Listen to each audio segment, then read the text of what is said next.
Il a confirmé la décision de son parti de ne pas participer aux élections locales et législatives. Il a admis que tout le monde n'avait pas apprécié la décision. En 2020, notre parti a décidé de ne pas participer aux élections législatives et locales pour des raisons que nous avons expliquées en détail.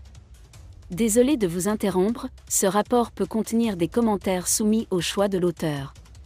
S'il vous plaît, si vous êtes nouveau sur cette chaîne, veuillez vous abonner et activer la cloche de notification. De cette façon, vous serez averti lorsque nous publierons de nouveaux rapports sur cette même chaîne. Merci. Certains de nos militants, tant les dirigeants nationaux que les dirigeants des organes fondamentaux du parti, ont peut-être mal compris cette décision ou ne l'ont pas acceptée.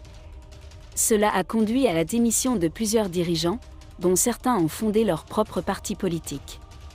Nous comprenons que les boycotts peuvent entrer en conflit avec les ambitions personnelles. Cependant, comme nous l'avons dit à plusieurs reprises, les ambitions personnelles ne peuvent être placées au-dessus des intérêts du parti et surtout du peuple camerounais, rappelle Maurice Kamto. Les politiciens applaudissent la base militante pour sa fidélité au parti. Certains dirigeants des agences de base du parti se sont temporairement retirés des activités du parti avant d'être redéployés. Cependant, je peux vous assurer que la grande majorité de nos militants comprennent et soutiennent pleinement la décision de boycotter cette fameuse élection, que le régime a transformée en piège. Une politique géante fermera à jamais notre parti. Depuis près de 4 ans, je ne compte plus les témoignages que j'ai reçus de militants et même de sympathisants selon lesquels notre boycott était une sage décision et qu'il a sauvé notre parti. Nous ne périrons pas. La présence importante à ce congrès de délégués en poste dans les principales agences du parti, dans lesquelles ceux présents ne représentent qu'une petite partie des délégués statutaires, est une démonstration claire du soutien continu de la base opérationnelle et des dirigeants du MRC à tous les niveaux à ce boycott historique. Décision.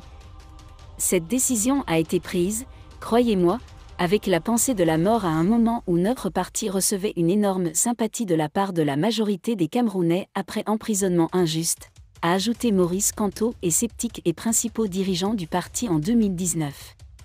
Il a été surpris par la position d'autres groupes politiques qui ont plus souffert du boycott que le MRC.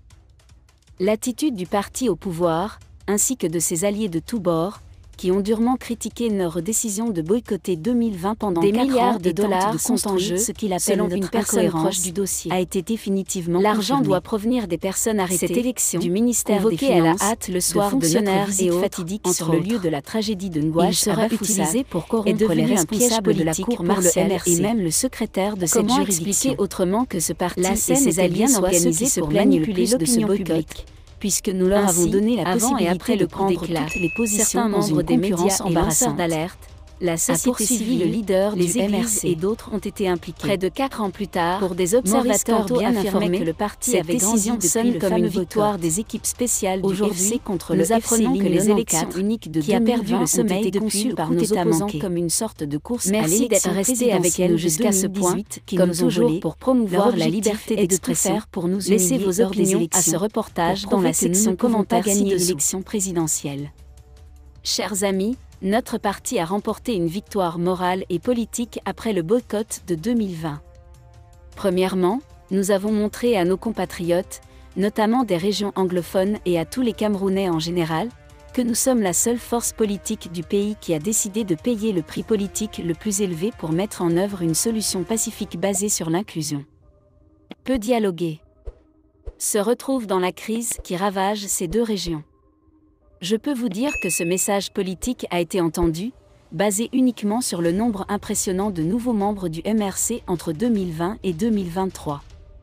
Après cela, notre slogan de boycott a été massivement adopté par les électeurs.